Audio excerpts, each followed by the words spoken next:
থেকে আর বাড়িতে ফেরেনি তারপরে দেখা যাচ্ছে রাতটা আমরা ফোন টোন দিই, ফোন ঢোকে না, ফোনের কোনো খোঁজ খবর পাইছিনি। রাত সকালবেলা তো মেলা কোন হয়ে যাচ্ছে, আমরা মনে করছি কি থানায় এটা খোঁজ নেই, থানায় খোঁজ নিতে পরে গা শুনছি যে আমাকে জায়গা লাশ পড়ে থাকার সংবাদ পেয়ে আমরা এখানে আসছি।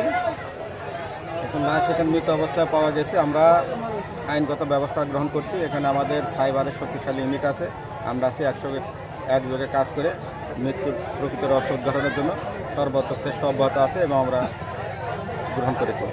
প্রাথমিক ধারণা স্যার এটা তদন্ত সাপেক্ষে পরবর্তীতে বোঝা যাবে।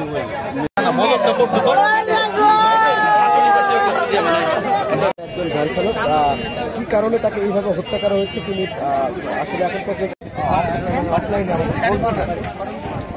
এখানে তার কিছুক্ষণ পরেই